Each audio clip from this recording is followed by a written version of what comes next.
অভিষেক বন্দ্যোপাধ্যায়ের বাড়িতে সিআইডি, এদিকে আক্রমণে সুখেন্দু শেখর রায়। 15 বছর ধরে একটা পাপ চক্র তৈরি হয়েছিল পশ্চিমবঙ্গে। পাপ চক্রের নেতৃত্বে যিনি ছিলেন, তদন্ত হলে তাকে অর্ধেক জীবন জেলে কাটাতে হবে, কটাক্ষ সুখেন্দু শেখর রায়।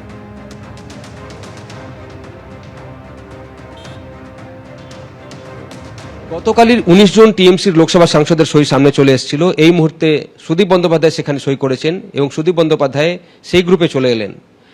যে নেতৃত্ব দিচ্ছেন অভিষেক বন্দ্যোপাধ্যায় লোকসভা, এই মুহূর্তে লোকসভা দলনেতা তিনি, সেই জায়গায় সুদীপ বন্দ্যোপাধ্যায় একটা সময় ছিলেন।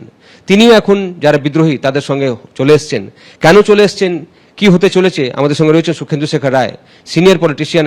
তিনি এখন কোনো দলের সঙ্গে নেই, তবে তার থেকে আমরা জেনে নেবো। দাদা, সুদীপদার শিফট করাটা কিভাবে আপনি দেখছেন? কেন কি তিনি সিনিয়র পলিটিশিয়ান, লোকসভায় দলনেতা ছিলেন? অবশ্যই সুদীপদা খুবই প্রবীণ নেতা। 1972 সালে যখন তিনি পশ্চিমবঙ্গ রাজ্য যুব কংগ্রেসের সভাপতি ছিলেন, তখন তার অধীনে আমরা কাজ করেছি। তখন থেকে তাকে চিনি, 54 বছর হয়ে গেল। লোকসভায় দলের নেতা ছিলেন। তাকে অসুস্থতার অজুহাত দেখিয়ে সরিয়ে দেওয়া হলো, যদিও তিনি অসুস্থ সেই সময় ছিলেন না, যথেষ্ট সুস্থ ছিলেন, এবং তার জায়গায় নিয়ে আসা হলো একটি অরাজনৈতিক যুবককে। যেটাতে আমার মনে হয় যে সুদীপদা নিজে যেমন অপমানিত হয়েছে, দলেও অনেকে এই ব্যাপারে খুব ক্ষুব্ধ এবং অপমানিত ছিলেন।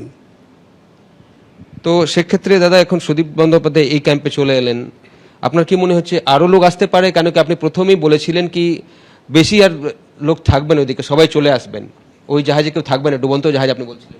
আমি 10 দিন 11 দিন আগেই বলেছি এই দলটা উঠে যাবে, এবং শুধু ওই বিধানসভা, রাজ্যসভা, লোকসভা না, তলার দিকেও সব মাটির তলে আর কারো পায়ের তলে আর কারো মাটি নেই, সব সরে যাচ্ছে, সবাই চলে যাচ্ছে। এবং এই এত বড় বিপর্যয়টা যে হয়েছে কোনো কারণ অনুসন্ধান কিচ্ছু না, এবং একটা অদ্ভুত বল হলে আমরা হারিনি। এবং মানুষের রায়কে এইভাবে যারা অগ্রাহ্য করে, তারা তাদের অস্তিত্ব মুছে যায়। ডুবন্ত জাহাজে কেউ থাকে না, এবং এই জাহাজ ডুববেই ডুববে সম্পূর্ণভাবে। লাস্ট কোশ্চেন দাদা জিজ্ঞেস করছি, আপনি যখন বললেন ডুবন্ত জাহাজ, আজ গতকাল রাত থেকে দেখা গেছে অভিষেক বন্দ্যোপাধ্যায়ের বাড়িতে সিআইডি গেছিল, একটা অন্য কেসে তদন্ত তারা করছেন, নানা ধরনের তার বিরুদ্ধে অভিযোগ উঠছে, বিভিন্ন কেলেঙ্কারির নাম তার উঠে আসছে। সেক্ষেত্রে তদন্তগুলোর অগ্রগতি নিয়ে আপনি কি বলবেন এবং কি হতে চলেছে সেটা? একটা যে পাপ চক্র গত 15 বছর ধরে বাংলার বুকে তৈরি হয়েছিল, তাদের নেতৃত্বে ছিল যে তার যদি ঠিকমতো তদন্ত করা হয়, বালি পাচার থেকে শুরু করে কয়লা পাচার, তারপর গরু পাচার এবং তোলাবাজি, যে ধরনের তোলাবাজি, যেমন আজকে একটা খবর পাওয়া গেছে যে ইন্ডাস্ট্রিয়াল সামিটের নামে 635 কোটি টাকা নাকি কোন একটা সংস্থাকে দেওয়া হয়েছিল। তদন্ত হচ্ছে। এরকম যদি সমস্ত কিছু তদন্ত হয়, তাহলে একে সারা জীবনের প্রায় অর্ধেক জীবন জেলেই কাটাতে হবে। আরও এমপিরা আসবেন দাদা? কেন কি আমরা রাজ্যসভাটাও জানতে চাইবো আপনার থেকে, যেহেতু রাজ্যসভায় ছিলেন। রাজ্যসভায় 3 জন পদত্যাগ করেছেন, আরও কি পদত্যাগগুলো হবে? অবশ্যই হবে, কারণ এখন খেলা ভাঙার খেলা শুরু হয়েছে। আজ খেলা ভাঙার খেলা, আই আই আই কে যাবি আই, আজ খেলা ভাঙার খেলা।